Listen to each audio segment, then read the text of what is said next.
The sound of glass shattering echoed through the marble hallway, not from anger but from hands that simply forgot how to hold anything anymore. Emma stood in the doorway of what used to be her bedroom, watching her husband pack his things into leather suitcases she had given him for their 5th anniversary. The zipper's metallic sound felt like teeth grinding against her ribs. He didn't look at her, not once. "James," her voice came out smaller than she intended. He paused, fingers hovering over a silk tie. "Emma, please, don't make this harder. Don't make this harder." As if she were the one who had spent 6 months lying, as if she were the one who had emptied their joint account, as if she were the one leaving for his 23-year-old assistant. If you've ever loved someone so completely that you forgot to guard your own heart, this story is for you. Because what Emma didn't know, as she watched the man she'd built a life with walk away without a backward glance, was that the worst betrayal wasn't just the affair. It was what he'd stolen that she hadn't even discovered yet. And it was what his former business partner knew, the man James feared more than anything in this world, that would change everything. The question isn't whether she could forgive. The question is, could she rise 3 months earlier? The morning light filtered through sheer curtains, turning the bedroom into something soft and golden. Emma opened her eyes to the familiar rhythm of James's breathing beside her, the weight of his arm across her waist. 7 years of marriage, and mornings like this still felt like a quiet miracle. She traced her finger along the edge of his shoulder, careful not to wake him. He'd been working late every night for the past month, the new development project consuming every hour he had. She understood. She'd always understood. That's what partnership meant. You know that feeling when you think you've built something unshakable. That's what Emma felt when she looked at her life. She'd given up her career in architecture to support James's company. It had seemed romantic at the time. 2 people, 1 shared dream. She slipped out of bed, feet finding the cool hardwood floor. The house they'd bought 3 years ago still felt too big sometimes. 5 bedrooms for just the 2 of them, waiting for children they kept promising next year.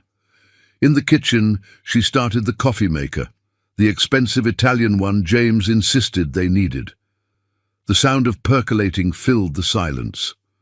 She loved these quiet moments before the world demanded anything from her. Her phone buzzed on the granite counter, a text from Lauren, her sister. "Dinner this week? Miss your face."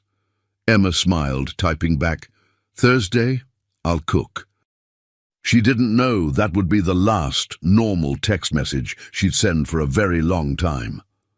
James came downstairs 40 minutes later, already dressed in one of his tailored suits, the charcoal fabric structured like armor against the day ahead.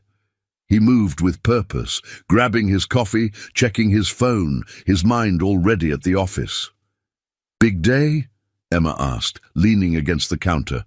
"Board meeting." He kissed her forehead, distracted. "Don't wait up. I might be late." She caught his hand. "James, you've been late every night this week." He looked at her then, really looked, and something flickered across his face. Guilt, annoyance. It disappeared before she could name it. "This project is everything, Em. You know that. Another few months and we'll be set for life. We can finally start planning for—" He gestured vaguely, meaning children, meaning future, meaning all the promises they'd made. She let his hand go. "I know. I'm sorry. I just miss you." "I miss you too." The words sounded right. They just felt hollow. If you've ever felt like you're holding on to someone who's already leaving, you know that specific kind of loneliness. After he left, Emma stood in the kitchen for a long time, listening to the house breathe around her. The coffee had gone cold. She poured it down the sink, watching the dark liquid spiral into nothing. She didn't have plans today. She'd stopped making plans years ago. Her days had become a series of small tasks designed to support James's larger life, picking up his dry cleaning, managing the house, organizing dinners with potential investors, being charming and invisible at the same time. When had she become this? Her phone rang. Unknown number. She almost didn't answer. Mrs. Thompson, a woman's voice, professional and cold. Yes? This is Martha Chen from Riverside Bank. I'm calling about the significant withdrawal from your joint savings account. We wanted to verify. Emma's chest tightened. Withdrawal? How significant? Papers rustled on the other end. $75,000. Yesterday afternoon. The kitchen tilted. Emma gripped the counter. There must be a mistake. The transaction was approved with your husband's credentials. It shows here as authorized. I didn't authorize anything. Her voice came out sharp, panicked. More rustling, professional sympathy bleeding through. I see. Mrs. Thompson, I think you should come in to speak with us. There are other transactions you should be made aware of. Emma drove to the bank in a daze. Traffic lights turned colors she barely registered. Other cars existed as shadows. The world had become background noise to the screaming in her head. You know that moment when reality cracks? When you realize the ground you've been standing on was always glass? Martha Chen turned out to be a woman in her 50s, with kind eyes and a folder thick with papers. She closed the door to her office with a quiet click that sounded like a cell door locking. Mrs. Thompson, I'm going to be direct with you because I think you deserve to know. She spread the papers across the desk. Bank statements, transfer records, dates going back months. Your husband has been systematically moving money from your joint accounts into an account that only has his name. The savings, the investment portfolio, even the emergency fund. It's all gone. Emma stared at the numbers. They swam on the page like something drowning. How much? $347,000. The office was too quiet. Emma could hear her own heartbeat, heavy and slow, like something dying. Why? The question came out as a whisper. Martha hesitated. This was clearly not her first conversation like this. In my experience, people move money like this when they're planning to leave, or when they're hiding something, usually both. Emma left the bank with copies of everything, her hands trembling so badly she could barely hold the folder. She sat in her car in the parking garage, surrounded by concrete and the smell of exhaust, and something inside her finally broke. She didn't cry. She couldn't. The grief was too big for tears. Instead, she called Lauren. I need you. Her voice sounded like someone else's. Something's happened. Lauren was at the house within 30 minutes. She found Emma sitting on the kitchen floor, still holding the folder, staring at nothing. Emma? Lauren knelt beside her. What happened? Talk to me. And Emma told her. Everything. The money, the late nights, the distance that had been growing for months like frost spreading across glass. Lauren's face went through shock, anger, and landed on something harder, protective, fierce. That son of a... She stopped, took a breath. Okay, first thing, we're calling a lawyer, right now, today. I don't understand why. Emma's voice was hollow. If he wanted to leave, why not just leave? Why take everything? Lauren pulled her sister into a hug, holding her like she was something breakable. Because some people think they can take what doesn't belong to them. Because some people think love is ownership. That night, Emma couldn't sleep. She walked through the house, seeing it differently now. Every piece of furniture, every photograph, every carefully chosen detail. It all felt like evidence of a life that had never been real. She stopped in James's home office. The door was usually locked, but tonight she didn't care. She needed to understand. The desk drawers revealed nothing at first. Bills, contracts, business papers. Then in the back of the bottom drawer, hidden behind file folders, printed emails. Her hands shook as she read them. Messages to someone named Brittany. Months of them. Intimate, explicit, planning a future that didn't include a wife who'd given up everything for him. Just a few more months, babe. Once the project closes, I'll have everything moved. She won't fight it. She never fights for anything. Emma read that line 3 times. She never fights for anything. Is that what he thought? That she was weak? That giving up her dreams to support his made her powerless? My dear friends, if you've ever been underestimated by someone you loved, you know this moment. When pain transforms into something else, something clear and cold and absolutely certain. Emma carefully put everything back exactly as she'd found it. She walked upstairs, washed her face, and looked at herself in the bathroom mirror. The woman looking back was someone she barely recognized. When had she become so small? Tomorrow she would call a lawyer. Tomorrow she would start figuring out how to survive this. Tonight she would let herself mourn the death of her marriage. She climbed into bed, alone in a house that had never been hers, and finally, she let herself cry. The sound echoed through empty rooms, and no one came to comfort her. That's when she learned her first lesson. The person you think will catch you when you fall is sometimes the one who pushed you. The lawyer's office smelled like leather and old books, the scent of expensive problems being quietly managed. Emma sat across from Patricia Alvarez, a woman whose reputation for dismantling unfaithful husbands preceded her like a warning. Lauren had insisted. Mrs. Thompson, Patricia said, reviewing the bank statements with the precision of a surgeon examining an X-ray, your husband has been very careful. Every withdrawal technically legal because of the joint account structure. But the timing, the pattern, the hidden accounts, she looked up, her expression somewhere between sympathy and strategic calculation. This is textbook asset concealment. What does that mean for me? It means we fight. It means we prove intent to defraud. It means... Patricia leaned forward. It means you need to be ready for this to get ugly. Men who steal from their wives rarely go quietly when confronted. Emma felt something harden in her chest. I'm ready. She wasn't ready. 2 days later, she confronted James, not with tears or begging, with evidence. She waited until he came home from another late night, and she laid the bank statements on the kitchen table like cards in a game she'd just learned she was playing. Explain this.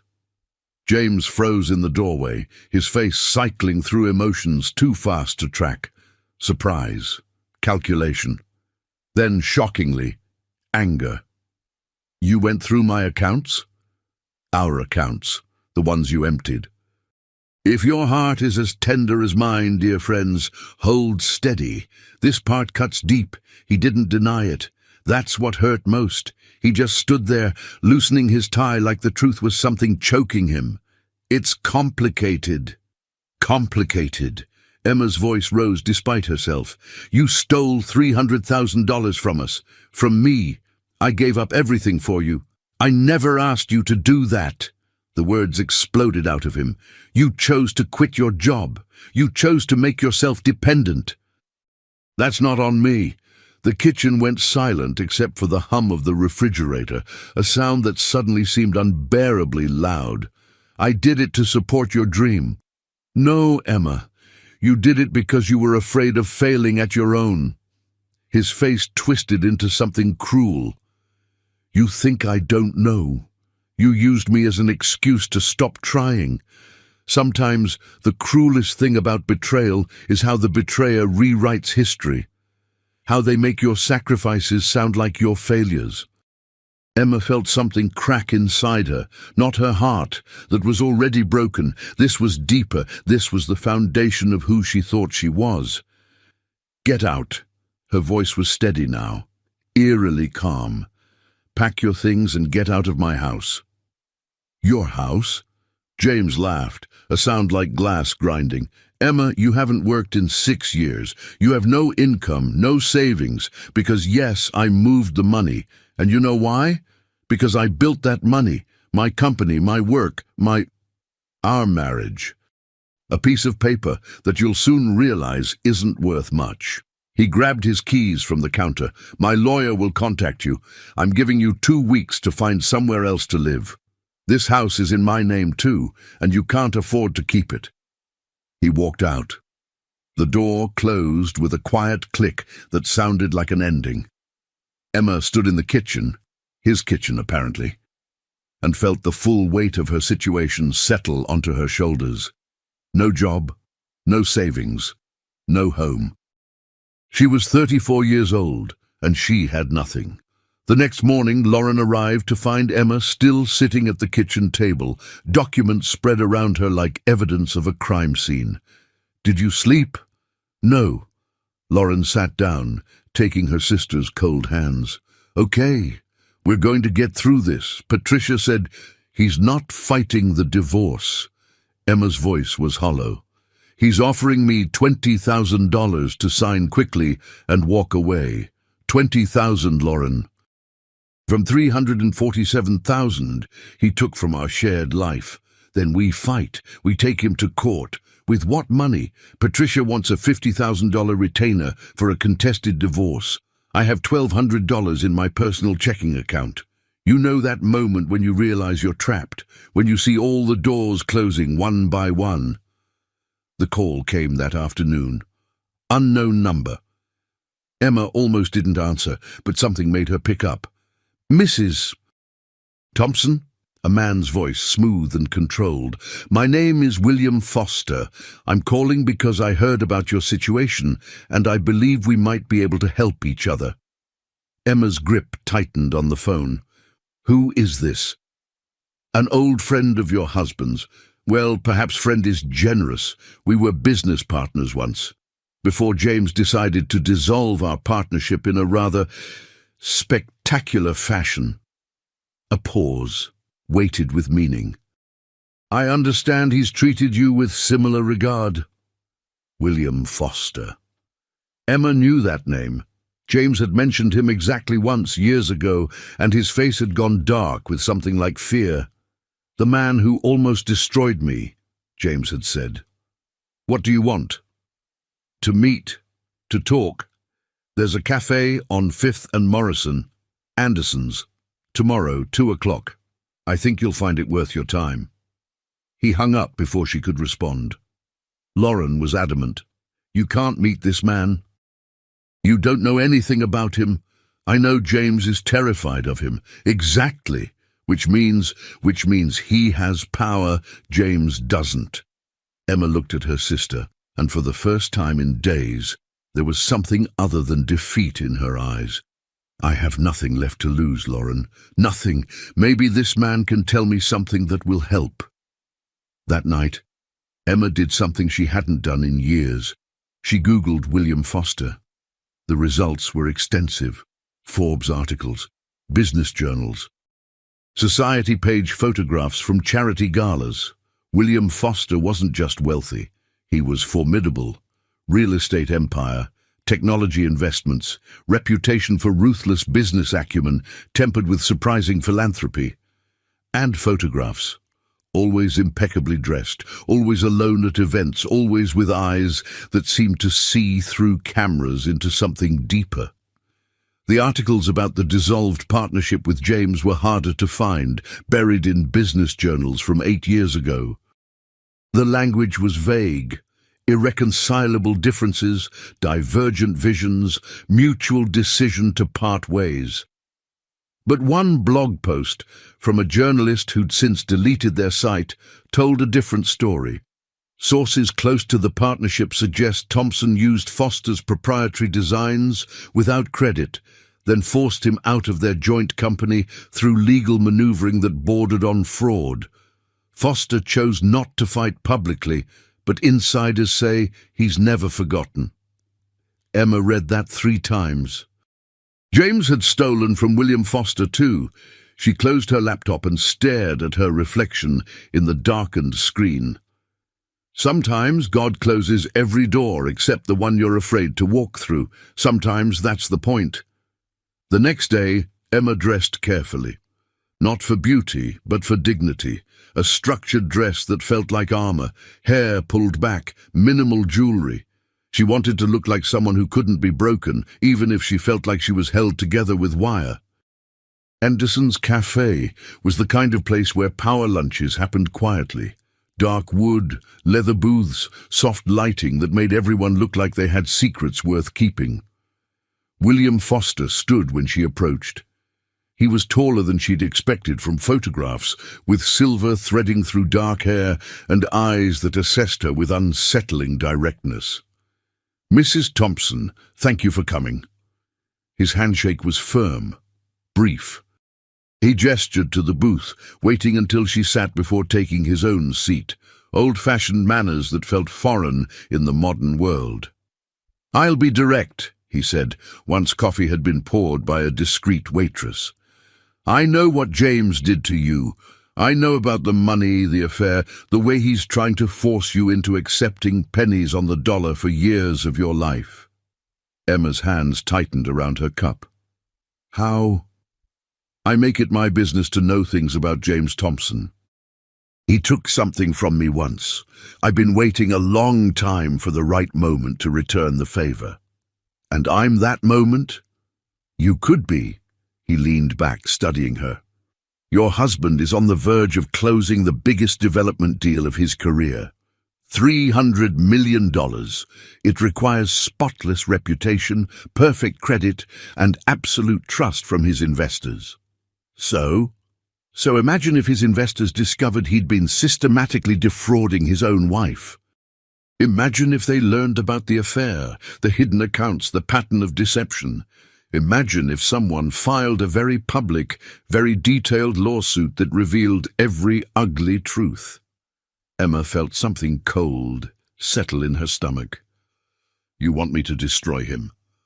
I want to give you the means to fight him. And yes, in the process, it would certainly complicate his business dealings, perhaps irreparably." William's expression didn't change. "I can provide you with the best lawyers money can buy. I can fund your divorce proceedings no matter how long they take. I can make sure you walk away with exactly what you deserve. And what do you want in return? Permission to use the information that comes out in your divorce, public documents, public knowledge, but weaponized at precisely the right moment to destroy his deal. Nay, dear ones, have you ever been offered revenge dressed as justice?" Emma looked at this man, this stranger who apparently hated her husband as much as she was learning to. Part of her wanted to say yes immediately, to watch James lose everything the way she had, but another part, the part that still remembered who she'd been before all this, hesitated. "I need to think about it." "Of course." William pulled a card from his jacket, sliding it across the table. "Expensive cardstock, embossed lettering. Take your time, but Mrs. Thompson, don't take too long. James is planning to close his deal in 6 weeks. After that, his money will be protected in ways that make it very difficult to touch. You have a window. Use it wisely." He stood, placed money on the table for the coffee and paused. "For what it's worth, I've been watching your husband for 8 years. I've seen him manipulate, steal, and destroy people's lives without conscience. You're not his first victim, but you could be his last." He left her sitting in the cafe, his card in her hand, feeling like she'd just been offered a deal with something that wasn't quite the devil, but wasn't quite salvation either. Emma sat there until her coffee went cold, turning the card over and over in her hands. Outside, the city moved past the windows, people going about their lives, unaware that hers was balanced on the edge of a decision that would change everything. She thought about James's face when he'd told her to get out, the casual cruelty, the way he'd rewritten their entire history to make her the villain of her own story. "You used me as an excuse to stop trying." Maybe he was right. Maybe she had made herself small, Maybe she had hidden inside his life instead of building her own, but that didn't give him the right to take everything. Emma put the card in her purse, paid for coffee that William had already covered, and walked out into the afternoon light. She didn't know it yet, but she'd already made her decision. Some doors you walk through not because you want to, but because every other path has been closed by someone else's choices. And sometimes, dear friends, God's plan for your redemption looks nothing like you expected. The eviction notice came on a Thursday. Not actually eviction. James was too careful for that. A request for property settlement in legal language that translated to, "You have 30 days to leave the house we built together." Emma sat on the bedroom floor, the letter in her hand, and finally understood what rock bottom felt like. It wasn't dramatic. It wasn't violent. It was just cold. The kind of cold that settles into your bones and makes you wonder if you'll ever feel warm again. Lauren had offered her spare room. Patricia had called twice asking about the retainer. William Foster's card sat on her nightstand like a loaded gun she couldn't decide whether to pick up, and Emma, who had spent 7 years being Mrs. Thompson, supporting and smoothing and accommodating, felt something inside her finally calcify into clarity. She picked up her phone and called the number on the embossed card. William answered on the second ring. "Mrs. Thompson." "Yes." Her voice was steady. "Decided. But I have conditions." They met again at his office this time, a penthouse suite with floor-to-ceiling windows overlooking the city. The kind of space that made you feel like you were floating above everything, untouchable by the messiness of the world below. William listened as Emma outlined her terms. Patricia would remain her lawyer, not his. She would maintain control of all decisions regarding the divorce. Any information used against James would be her choice to release, not his. "And one more thing," Emma said, meeting his eyes directly. "If we do this, I want to understand why. Not the business reason, the real reason. Why do you hate him so much? If you've ever needed to know someone's truth before trusting them with yours, you understand this moment." William was silent for a long moment, looking out at the city. When he spoke, his voice carried weight that 8 years hadn't lightened. "James and I started a company together when we were young and stupid enough to believe friendship meant something. I had the designs, the vision. He had the charisma, the connections. We were going to build something revolutionary, sustainable housing developments that would change how cities grew." He turned back to face her. "I worked 70-hour weeks, poured everything into the designs. Then, 3 weeks before our first major investor meeting, James went alone, with my designs. He pitched them as entirely his work, secured the funding, and used the money to buy me out of the company through a contract loophole I'd been too trusting to notice." Emma felt her chest tighten with recognition. "He stole your work. He stole my life's vision and built an empire on it. Every building he's ever developed uses my original concepts. Every dollar he's made came from my innovations. And he did it all while telling our industry I was a failed partner who couldn't handle the pressure." William's expression hardened. "I spent 8 years rebuilding my reputation from nothing. So yes, Mrs. Thompson, I hate him, with precision and patience. Why didn't you sue? I was young. The contract was ironclad, and James had already started destroying my credibility. By the time I had the resources to fight, the statute of limitations had passed." He paused. "But theft doesn't have a statute of limitations when it comes to karma.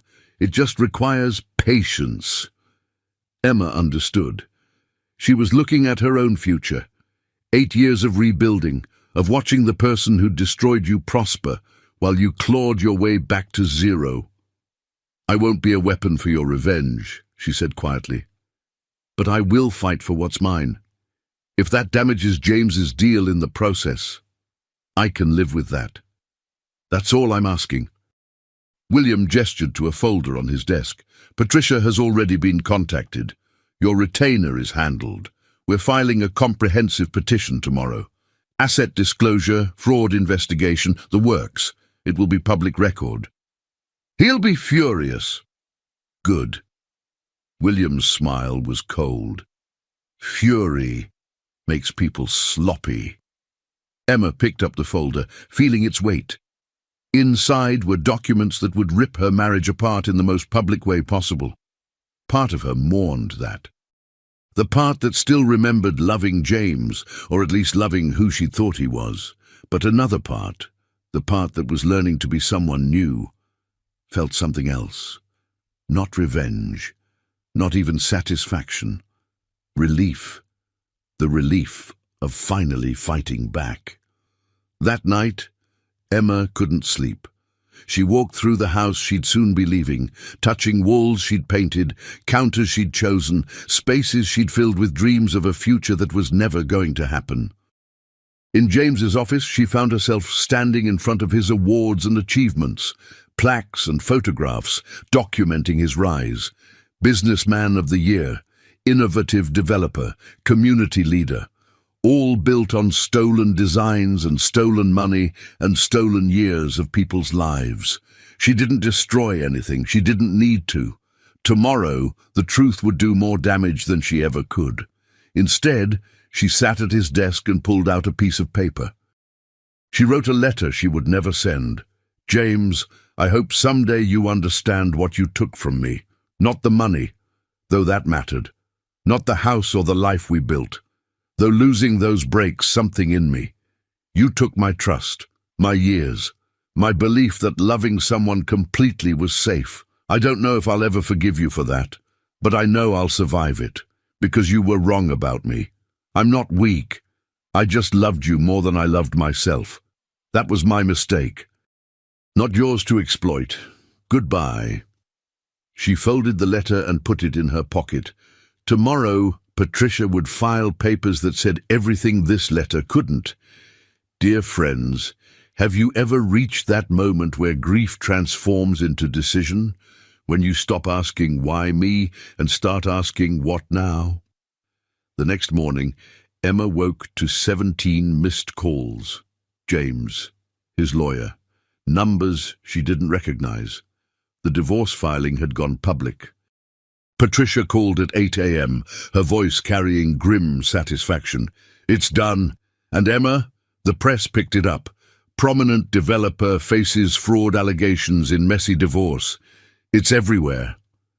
Emma should have felt victorious. Instead, she just felt tired. James showed up at the house at noon, bypassing the lock code he'd changed.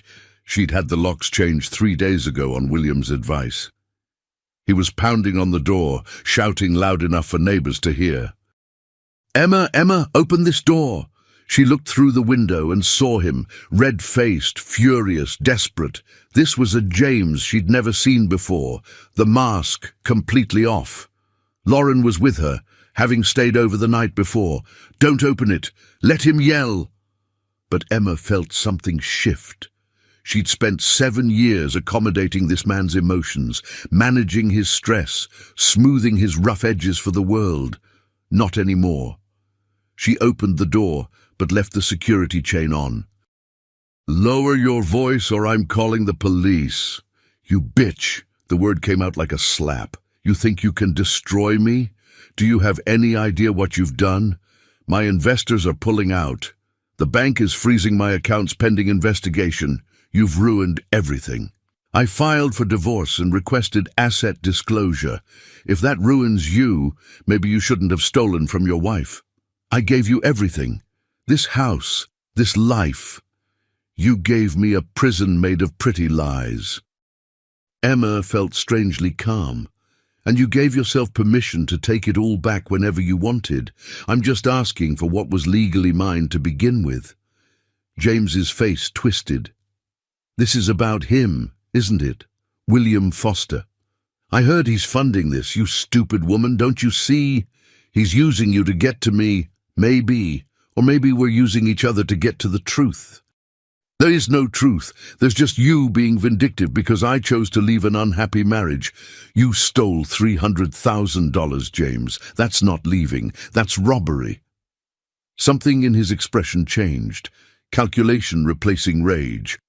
When he spoke again, his voice was different, softer. The James she'd fallen in love with a decade ago. Emma, please, can we talk? Really talk, without lawyers and anger and... His eyes filled with tears she'd never seen before. I made mistakes. I know I did. But maybe we can work this out. Maybe we can... No. The word was simple, final. Emma. I said no, James. We're not working anything out. We're not talking. We're done.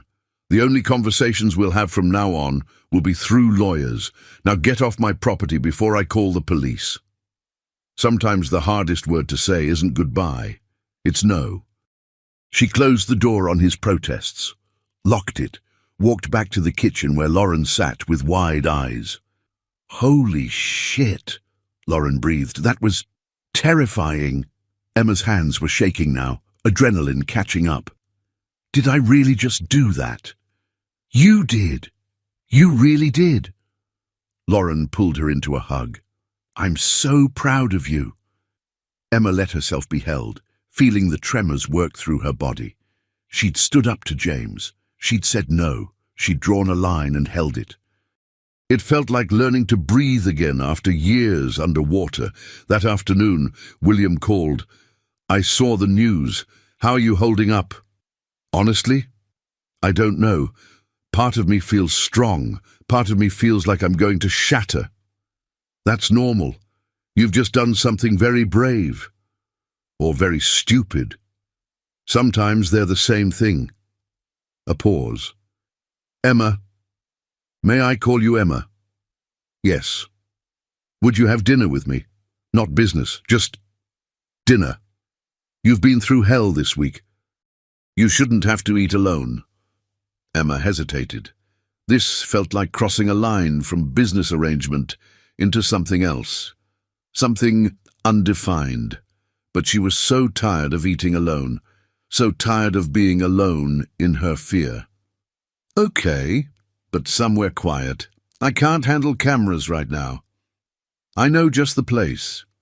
They met at a small Italian restaurant tucked into a neighborhood far from downtown. The kind of place locals protected like a secret. Warm lighting, checkered tablecloths, the smell of garlic and fresh bread. William was already there, standing when she arrived. He'd dressed down, no suit, just a simple shirt that made him look less intimidating, more human. Thank you for coming. They ordered wine, pasta, salad. The conversation started awkward, formal, then gradually relaxed into something real. William told her about building his second company from nothing. The years of 70-hour weeks, the failures, the small victories, the loneliness of success achieved through sheer stubbornness. Do you have family? Emma asked. Parents passed years ago. No siblings, never married. He paused. I've been told I'm married to my work. It's not untrue.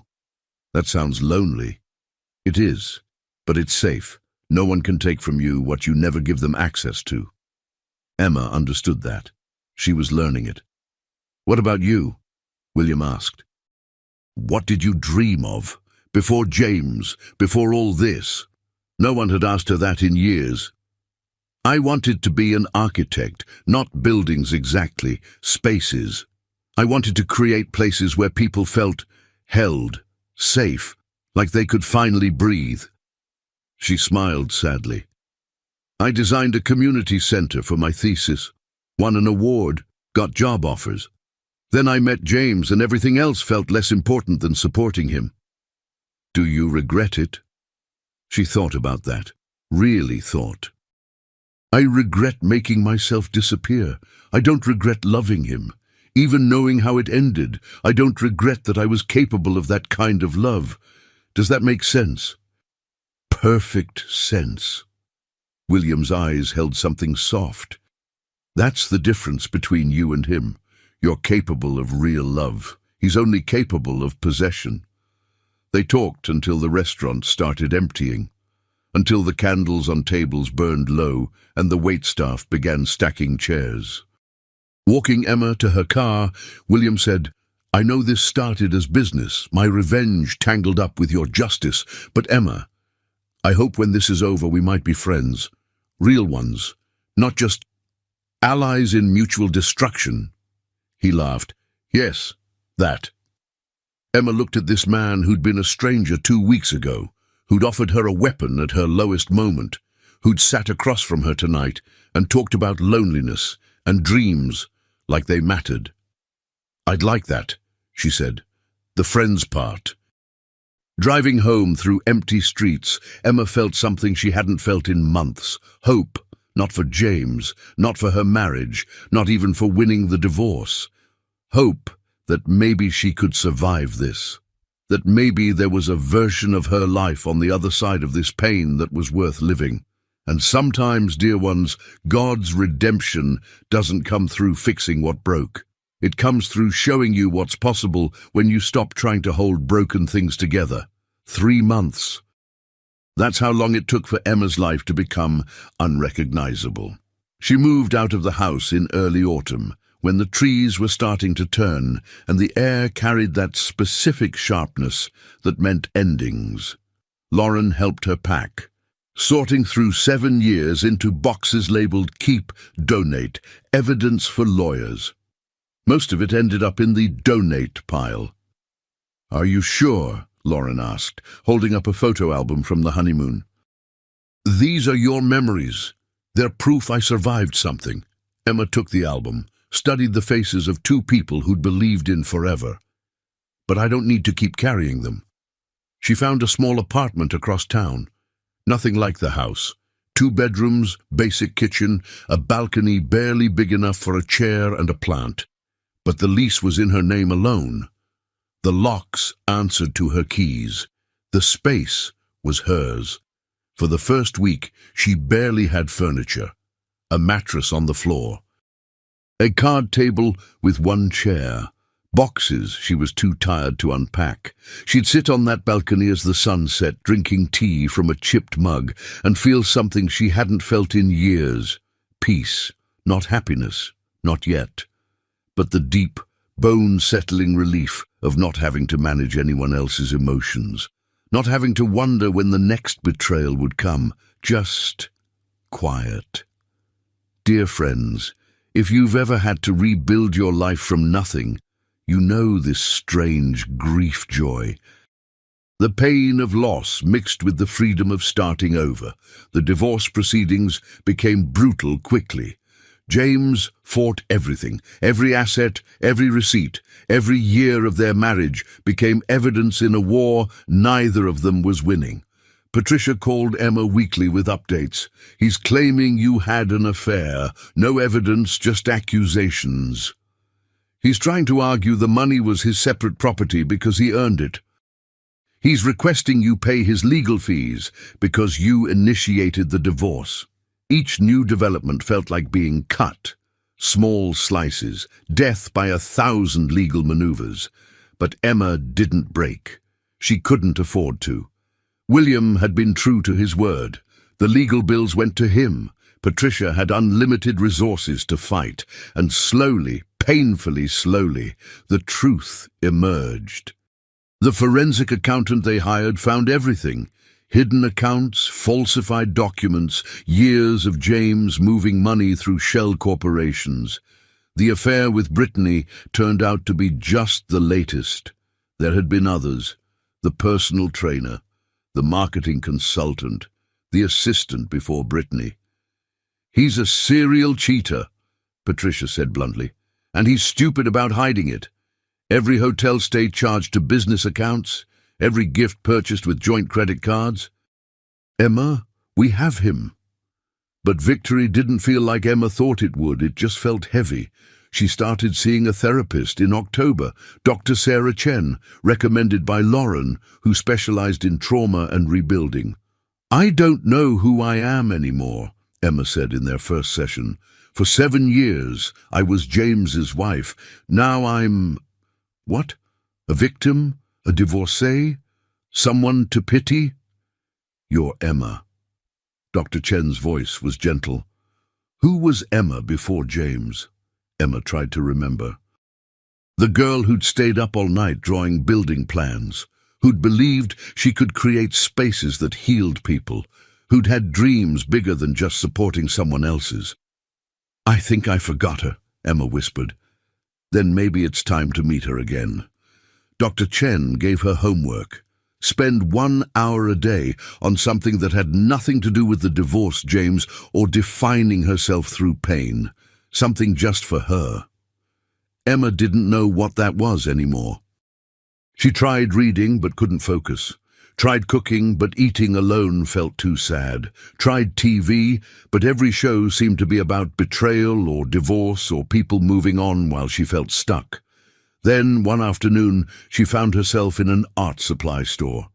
She wasn't sure how she'd gotten there, but standing among the pencils and paper and possibility, something in her chest loosened. She bought a sketchbook and charcoal, went home, sat on her tiny balcony as the sun set, and she drew. Not buildings, not architecture, just lines, shapes, the way light fell across the balcony railing, the curve of the neighbor's tree branch, simple things that didn't mean anything except that they were there and she was noticing them. Sometimes healing doesn't look like progress. Sometimes it looks like sitting still and remembering how to see beauty again. William called her regularly. At first, it was always about the divorce, strategy sessions, document reviews, coordinating with Patricia. But gradually, the calls became something else. They'd talk about their days. He'd tell her about a project he was developing, affordable housing with sustainable design. She'd share small victories, like finally unpacking all the boxes or cooking a meal that didn't come from the freezer section. "How are you, really?" he asked one evening in November. Emma thought about it. "I'm learning to be alone without being lonely. Some days are better than others. That's more honest than most people manage. I'm tired of lying. Even the small lies we tell to be polite. I spent years pretending to be happy. I'm done pretending." "Good." A pause. "Emma, I need to tell you something. About the divorce." Her stomach tightened. "What?" "James reached out to me. Directly. He's offering a settlement. Full disclosure of assets. 50-50 split. No contest." "Everything you were asking for from the beginning." Emma sat down, the phone pressed to her ear. "Why?" "His investors gave him an ultimatum. Clean up the scandal or they walk. The divorce is damaging his reputation. He wants it over." "And you, his development deal?" William was quiet for a long moment. "The deal fell apart 3 weeks ago. The investors pulled out when the fraud allegations became public. James lost everything he was trying to protect." "So we won." "Did we?" William's voice was strange, hollow. "I spent 8 years wanting this, wanting to watch him lose everything the way I did. Now it's happened, and I just feel empty." Emma understood. Revenge was supposed to feel better than this. "What do I do?" she asked. "About the settlement. Take it. Take everything you're owed and walk away. Don't drag this out just because you can. That's what he did to us. Don't become him." She took the settlement. 2 weeks before Christmas, Emma signed papers that officially ended her marriage. Patricia handed her a check that represented half of everything James had built. Everything he'd built on stolen designs and stolen trust. It was more money than Emma had ever imagined having. Enough to buy a house, to start over, to never worry again. She deposited it and felt nothing. That night, she sat on her balcony in the cold, wrapped in a blanket, and let herself cry. Not for James, not for the marriage, but for all the years she'd lost believing in a lie, for the woman she'd been who'd made herself small, for the dreams she'd set aside. She mourned her old life and her old self, and somewhere in that grief, she started to let them go. Dear ones, healing isn't linear. Some days you're strong, some days you're shattered. Both are okay. Both are part of becoming whole. For Christmas, Emma did something she hadn't done in years. She went home to her parents' house. Lauren was there with her family. The house smelled like cookies and pine and belonging. Her mother hugged her at the door, a long, tight embrace that said everything words couldn't. "I'm so proud of you," her mother whispered. "Not for leaving, for surviving it." They didn't talk about James. They didn't talk about the divorce. They just existed together as family, and that was enough. But on Christmas Eve, Emma's father pulled her aside. "I need to say something.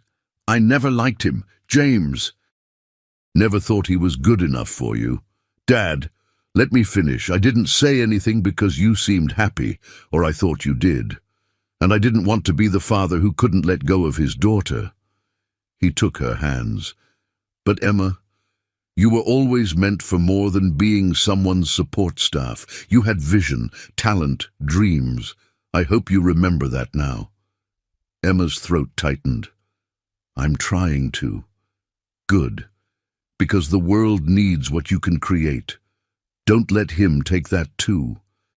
In January, Emma did something terrifying. She reached out to her old thesis advisor from architecture school. Professor Morrison remembered her immediately.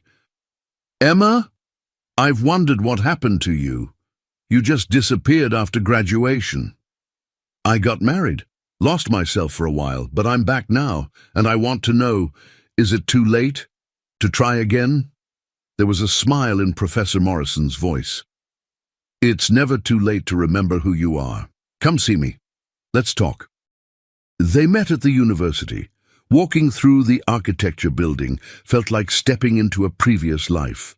Students hunched over drafting tables, the smell of printer ink and coffee, walls covered in sketches and models and possibility. Professor Morrison looked older, grayer, but her eyes held the same sharp intelligence Emma remembered. "Show me what you've been working on." Emma pulled out her sketchbook, the one from her balcony. Simple drawings. Studies in light and space and small moments. These aren't buildings. No, but they're about seeing, about noticing space and how it holds us. Professor Morrison studied the sketches with careful attention. "You've lost your technical edge, but you've gained something else. Depth, emotional intelligence. These drawings understand what space means to people who are hurting." She looked up.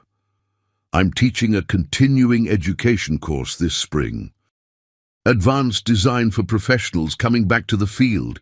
It's not a degree program, just skill building, but it might be what you need to remember what you know." Emma felt something flutter in her chest. Hope? Terror? Both? "I'd like that." She enrolled the next day. William took her to dinner to celebrate. A different restaurant this time, upscale but warm. The kind of place where success was quietly assumed rather than loudly displayed. "You're really doing this," he said, raising his glass. "Going back to architecture." "I'm trying. I don't know if I'm any good anymore." "You're good at everything you've shown me so far." Emma met his eyes. Something had shifted between them over the past months. They weren't just allies anymore. They were friends, real ones. The kind who called each other late at night when insomnia hit, who met for coffee to complain about nothing important, who understood each other's particular brand of rebuilding. "William, can I ask you something personal?" "Always." "Why haven't you ever married? You said you've been alone by choice, but why?" He considered the question, swirling wine in his glass. "I think after what James did, I decided trust was too expensive. Easier to work, to build things that couldn't betray me." "But Emma," he looked at her directly, "watching you survive what you've survived, seeing you rebuild with such grace, It's making me wonder if maybe I've been wrong about the cost of being alone. The air between them shifted, charged with something neither of them was quite ready to name. "We're both broken," Emma said quietly. "In different ways, but broken. Maybe, or maybe we're both just careful now. There's a difference." Walking to her car later, Emma felt the winter cold bite through her coat, and instead of feeling miserable, she felt alive, sharp, present. She was 35 years old, divorced, starting over from scratch, and for the first time in 7 years, she felt like herself. Sometimes, my dear friends, God's greatest gift isn't giving us what we asked for. It's breaking what was broken so we can build something true. Spring came slowly, then all at once. Emma woke one morning in early March to find her tiny balcony bathed in golden light, the tree branches outside her window suddenly green with new leaves. The air smelled different, alive. She made coffee, sat in her one comfortable chair, and opened her sketchbook to a blank page. 3 months ago, that blank page would have terrified her.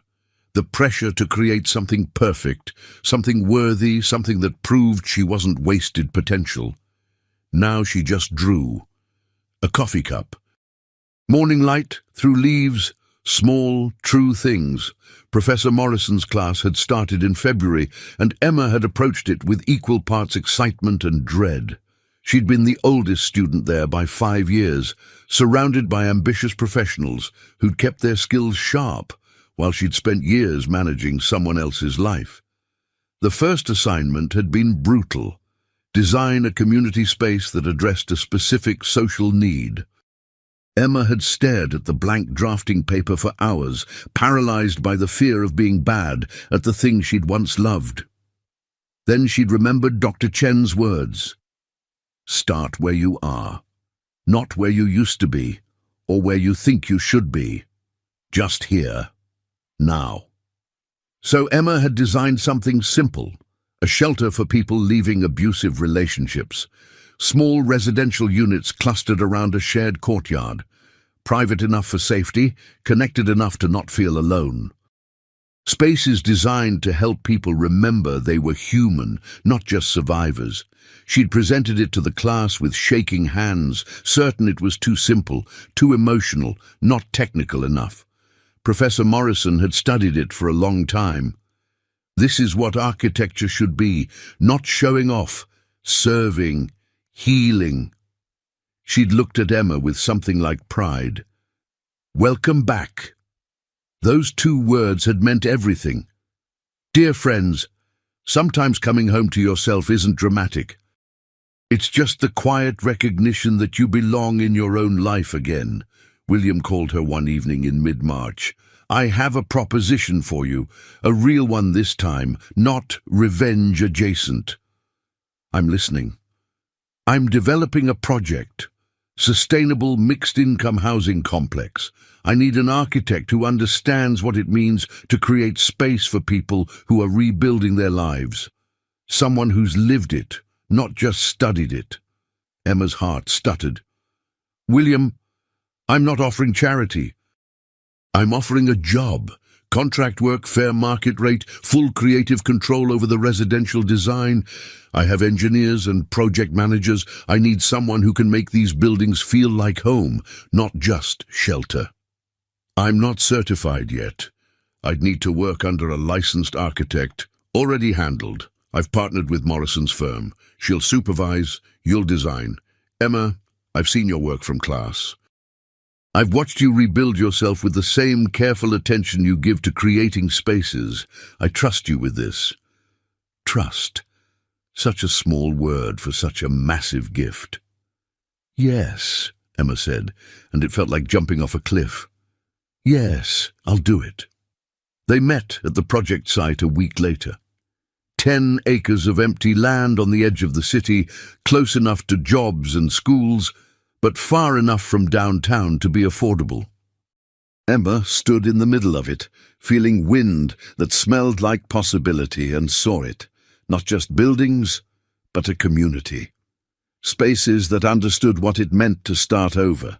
Gardens for growing things, courtyards for meeting neighbors, windows positioned to catch morning light, because that was when hope felt most fragile. "What do you see?"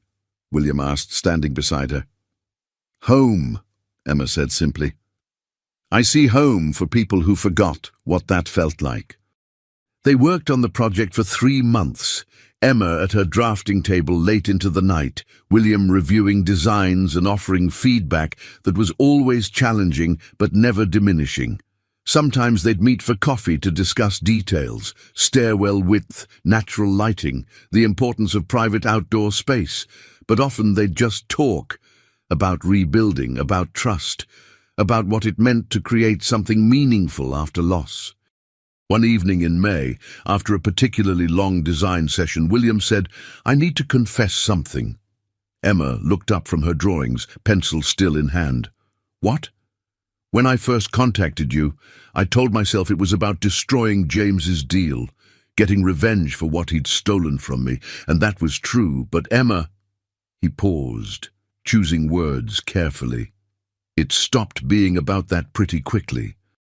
Watching you stand up for yourself, seeing you rebuild with such integrity, you reminded me why I loved architecture in the first place, why I wanted to create things that mattered. William, I'm not done." He met her eyes. "I think I'm falling for you. Have been for months. And I know that's complicated. I know we started this as allies in mutual destruction, and we're both still figuring out who we are after everything. But I needed you to know." Emma's heart hammered against her ribs. Part of her wanted to run, to protect herself from trusting anyone again, to stay safely alone where no one could hurt her. But another part, the part that had spent a year learning to be brave again, wanted something different. "I'm terrified," she said honestly, "of trusting anyone, of believing in partnership again, of losing myself in someone else's life." "I know. But I'm also tired of letting fear make my decisions." She stood, moving closer to him. "I don't know what this is or what it could be. I don't know if I'm ready for anything beyond friendship. But William, I'd like to find out, slowly, carefully, with both of us being honest about what we can and can't give." He smiled, a real smile, warm and slightly uncertain. "Slow and careful sounds perfect." They didn't kiss, not yet. They just stood together in her small apartment, surrounded by architectural drawings and possibility, and let the moment be enough. Sometimes, dear ones, love doesn't arrive like thunder. Sometimes it grows like spring, so gradually you don't notice until suddenly everything's green. The divorce was finalized in June. Emma signed the last documents in Patricia's office, surrounded by legal language that officially erased 7 years of her life. "How do you feel?" Patricia asked. Emma thought about it, free and sad, both at once. That's the healthiest answer you could have given. With the settlement money, Emma did 3 things. First, she paid off Lauren's mortgage. Her sister protested, but Emma was firm. "You held me when I was broken. Let me do this." Second, she donated a significant sum to organizations that helped women leaving abusive relationships, because she'd learned that financial abuse was abuse, and she wanted other women to have resources she'd almost lost. Third, she bought a small house. Nothing extravagant. A 2-bedroom craftsman with a garden and a studio space that got perfect morning light. The day she got the keys, she stood in the empty living room and cried. Not from sadness, but from the overwhelming reality that this was hers. No one could take it from her. No one could force her to leave. No one had the power to make her small here. She was home.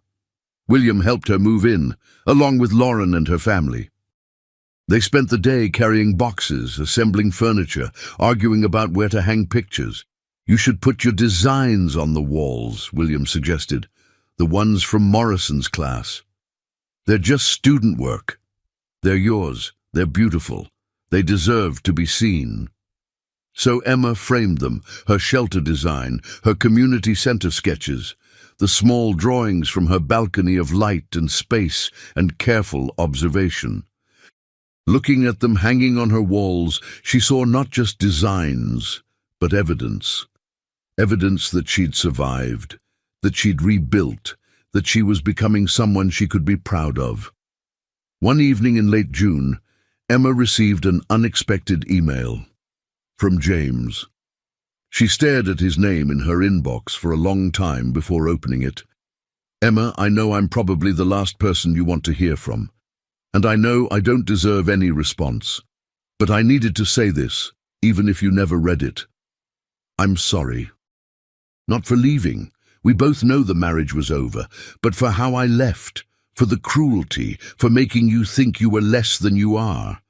I've been in therapy for 6 months. My therapist says I have a pattern of destroying people who get too close, says I mistake control for love. I don't know if that's true or just expensive words for being a coward. You deserved better than me. You probably always did. I heard about the housing project you're designing. It sounds beautiful. I'm glad you found your way back to architecture. I'm sorry I was the obstacle. I don't expect forgiveness. I just wanted you to know that some part of me, the part that used to be capable of real feeling, is genuinely happy you're okay. Take care of yourself." Emma read it 3 times, looking for manipulation or hidden agenda. But it just seemed tired, human. The words of someone who'd destroyed his own life as thoroughly as he'd destroyed hers. She didn't respond. Didn't need to. His apology wasn't for her to absolve, it was for him to carry. Instead, she closed the laptop and called William. "Want to take a walk?" They walked through her new neighborhood as the sun set, painting everything in shades of amber and rose. Families were out on porches, children played in yards, dogs barked, life happening in ordinary, beautiful ways. "James sent me an apology," Emma said. "How do you feel about that?" "Indifferent, mostly, which is strange. A year ago, I would have wanted revenge or validation or proof that he regretted everything. Now I just feel done. He's not part of my story anymore. He's just someone I used to know." William took her hand. "That's healing." "Is it? Shouldn't I feel more? Anger or satisfaction or something?" "No, love. Healing is exactly this. When the person who hurt you becomes irrelevant, when you can receive their apology and not need it. When you're so busy building something new that you forget to hate what was." They stopped in front of Emma's house, lights glowing in the windows she'd chosen, garden growing vegetables she'd planted, space that held her without demanding she be anything other than herself. "I never thanked you," Emma said suddenly, "for everything. For funding the divorce, for the job, for being there when I was falling apart." "You don't need to thank me." "I do, though. Because you gave me something more valuable than money or revenge. You treated me like I was still a whole person when I'd forgotten how to be one. That gift," her voice broke, "that gift saved my life." William pulled her close, and this time they kissed, soft and careful and full of everything they'd both been too afraid to want. When they pulled apart, Emma was crying, happy tears this time. The kind that come from relief and gratitude and the strange miracle of finding love in the wreckage of loss. "I need you to know something," she said. "I'm not the same person I was when we met. I'm still figuring out who this version of me is. Some days I'm strong, some days I'm a mess. Some days I don't know if I can trust anyone, including myself. If you want this," she gestured between them, "you need to know it won't be easy." "Emma." William cupped her face, thumbs wiping away tears. "I don't want easy. I want real. I want you, messy and strong and still figuring it out. That's the only version worth having. And my dear friends, isn't that the truth? We don't need people who love perfect versions of us. We need people who love us while we're still becoming. 3 months later, Emma stood at the groundbreaking ceremony for the housing project. William beside her, Professor Morrison smiling with pride, contractors and city officials gathered to celebrate. She'd done it. Designed something real, something that would help people rebuild their lives the way she'd rebuilt hers. In her pocket was a small stone she'd picked up from the empty lot that first day. A reminder of beginning, of seeing possibility in emptiness. When it was her turn to speak, Emma looked at the gathered crowd and felt something she'd never experienced before. Complete, unshakable certainty that she was exactly where she was supposed to be. "This project," she said, "is for everyone who's ever had to start over. For everyone who's lost everything and wondered if they could survive it. For everyone learning to build a life on their own terms, in their own time, with their own definition of success." She looked at William, then at Lauren in the crowd, then at the empty land that would soon become home for dozens of families. "We're not just building houses. We're creating space for second chances. For the understanding that breaking isn't the end of the story, it's sometimes the beginning." The applause was warm, genuine, but what Emma felt wasn't triumph. It was peace.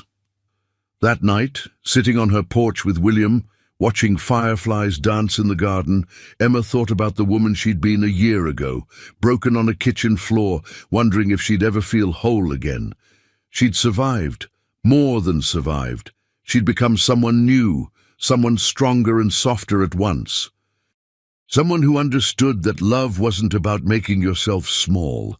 It was about finding someone who made space for you to be large. "What are you thinking?" William asked.